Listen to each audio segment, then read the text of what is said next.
Bonjour à tous, j'espère que vous allez bien. Aujourd'hui, on va parler d'actions cycliques et de l'intérêt qu'elles peuvent avoir dans la construction d'un portefeuille. Donc, d'habitude, quand vous entendez parler de ce type d'action, vous pensez au secteur du luxe, de l'automobile ou, par exemple, le secteur du transport aérien, qui effectivement sont des secteurs d'activité assez sensibles à l'évolution du cycle économique.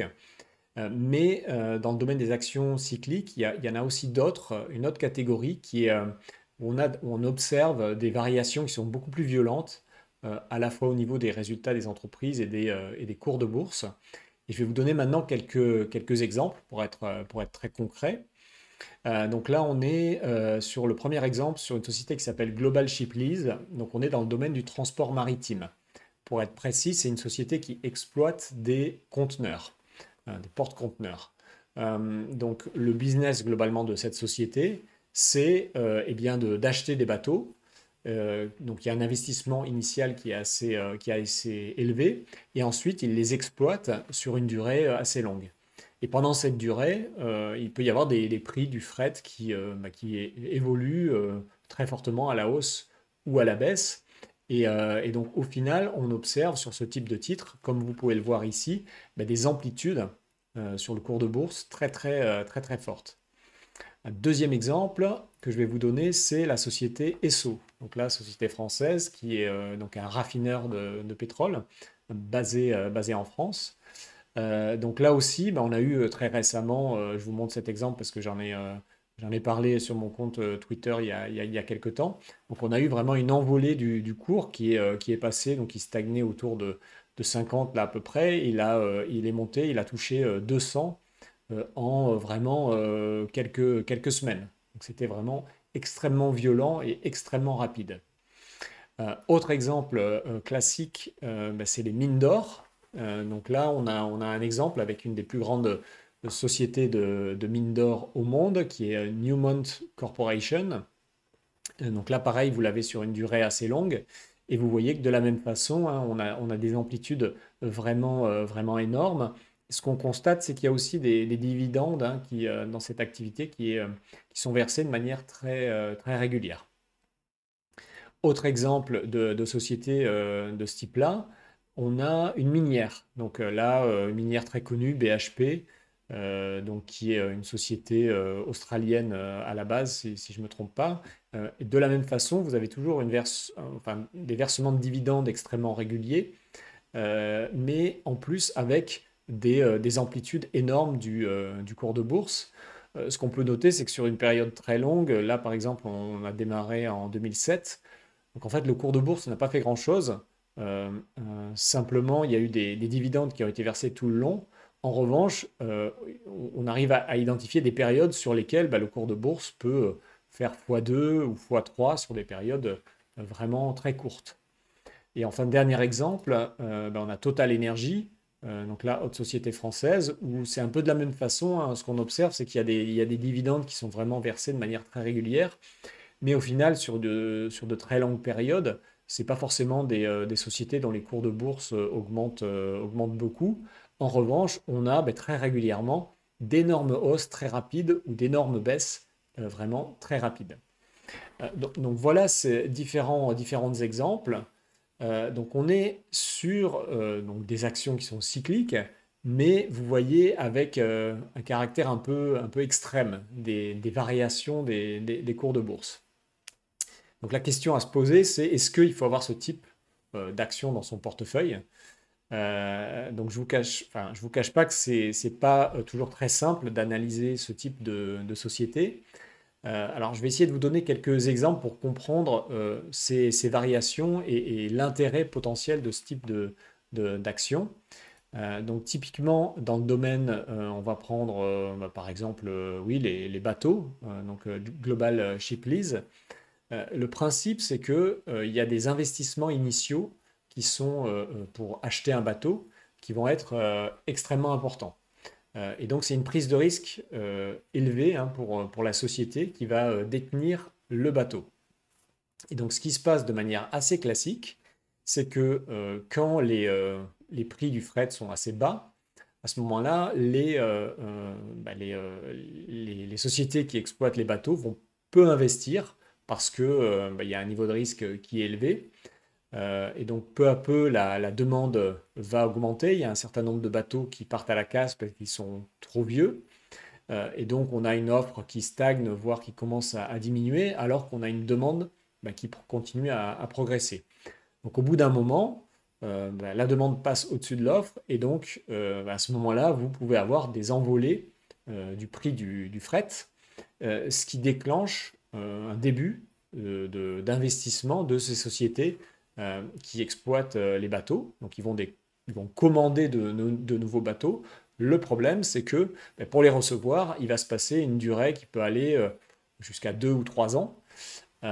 Et donc, on va se trouver dans des situations un peu extrêmes où on va vraiment avoir une demande qui va commencer à être significativement supérieure à l'offre, et donc une envolée des prix du fret, ce qui derrière va générer une envolée des résultats pour ces sociétés qui exploitent les bateaux, et donc une envolée des cours de bourse.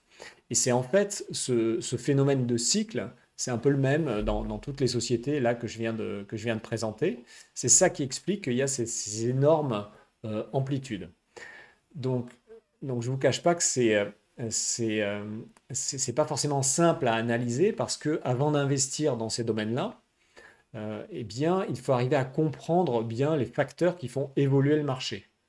Et ça, c'est pas toujours très simple. Il faut passer un peu plus de temps que sur une société classique qui est pas cyclique ou peu cyclique. Là, ça va être un petit peu plus dur. Mon avis personnel, c'est qu'il faut effectivement utiliser ces actions, ce type d'action, dans la construction de son portefeuille. Donc d'ailleurs, moi, j'inclus des actions de ce type-là dans le portefeuille que je partage dans ma newsletter sur Substack. Donc vous pouvez trouver le lien de cette newsletter en commentaire juste en dessous de la vidéo. Donc je vais essayer de vous expliquer pourquoi, vraiment fondamentalement, il me semble important d'avoir ce type d'action.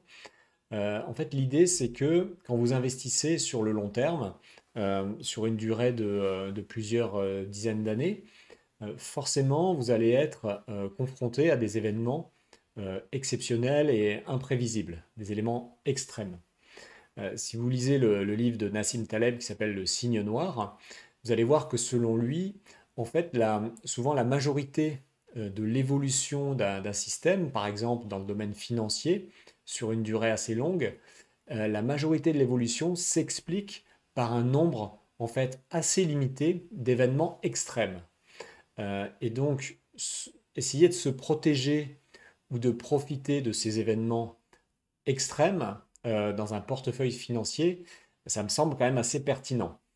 La problématique pour un investisseur particulier, c'est qu'il a en fait assez peu d'actifs qui sont disponibles à acheter pour eh bien, se protéger contre des événements de ce type-là, ou bien en profiter, ou bien profiter de ces événements-là. Donc globalement, si on les liste, ces actifs, il y a d'une part l'or, donc qui effectivement qui est utilisé depuis des milliers d'années, et qui, qui est considéré comme une assurance. Donc ça c'est une option.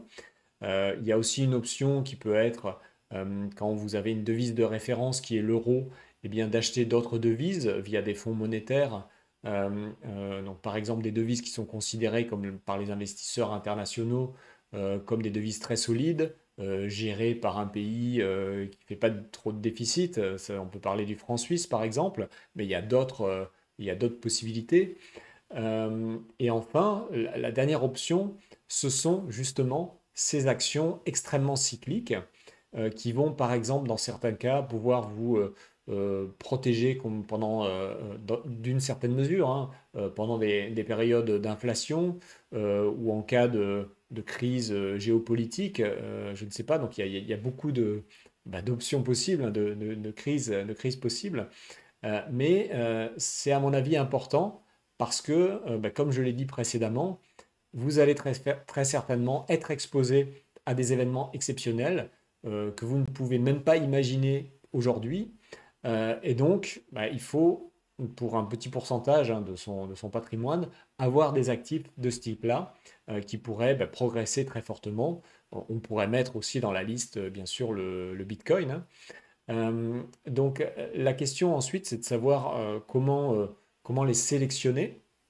Donc moi, personnellement, j'aime bien alors faire une analyse quand même assez approfondie du secteur d'activité. Je veux vraiment comprendre les facteurs qui expliquent vraiment pourquoi est-ce que la demande et l'offre vont évoluer. Et à ce moment-là, il faut vraiment se positionner à un moment donné du cycle où on voit que les profits commencent à être substantiels et on a des éléments concrets liés au marché qui nous montrent que structurellement, on a une demande qui risque de continuer d'être très forte, alors que derrière, l'offre n'arrive pas à suivre.